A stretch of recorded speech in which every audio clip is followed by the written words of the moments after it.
with the latest trip to London. One more game in London this season. This one between the Washington Redskins and Cincinnati Bengals. And this is a good matchup. London doesn't always get the greatest matchups. Let's score some points in this game, Redskins and Bengals. Yeah. Enough punts. Yeah. How about this? A nice, taut 30-27 game. Mark, that'd be nice. This could be the game that could give you that. I think that these are two intriguing offenses that are not fully formed necessarily at this point in the season.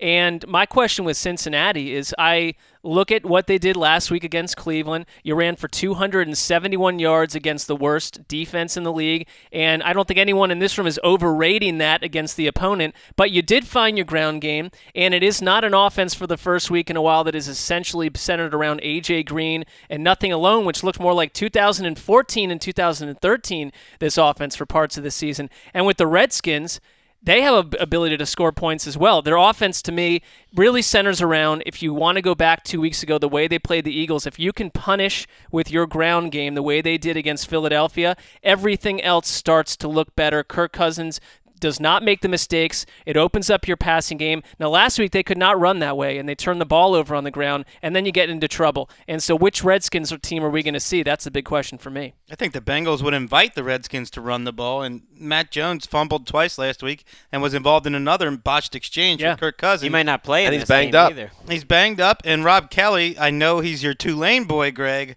but not the strongest runner in the world. I think the Bengals would definitely invite the Redskins. I like Kelly, though.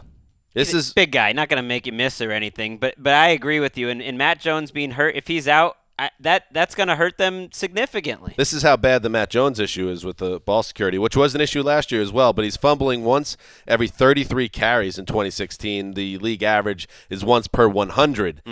So you get the feeling he's fumbled 3 times this year that he doesn't have too many left before he loses his role in this offense. And it tells you what they think about the rest of their backfield when they keep putting him back in games. He'll sit for a couple series, and then Matt Jones is back in there. He's played well. When he's not fumbling the ball, he's playing well, and that makes it even tougher to take him out of the lineup. These two quarterbacks are similar in some ways. I think when Kirk Cousins was playing well last year, a lot of people thought, okay, maybe he's going to be the next Andy Dalton, not the most talented guy in the world, but Jay Gruden coached up.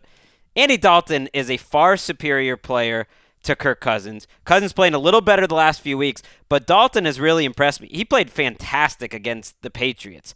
I think his season's been underrated. He's playing just as well as he did a year ago. He is doing everything possible, and now you're seeing the rest of the team kind of come together and catch up to him. He's a lot better player than Kirk Cousins. And A.J. Green's playing better. He'll have one of the spots on our around the NFL midseason All-Pro team along with Julio Jones at wide receiver. Saucy.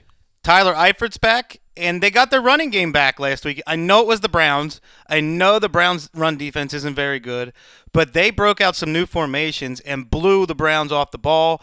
They put a lot of guys on one side of the line, and the Browns weren't expecting it. I'd like to see if they can keep that going because Jeremy Hill looked as good as he has since 2014, his rookie season. But what are we saying about the Redskins, though, if Matt Stafford had not directed an amazing 1-minute drill to close that game? We'd be talking – I'm not saying that Kirk Cousins is, the pie-in-the-sky type quarterback, whatever that even means. Fine. But their defense, pie-in-the-sky quarterbacks.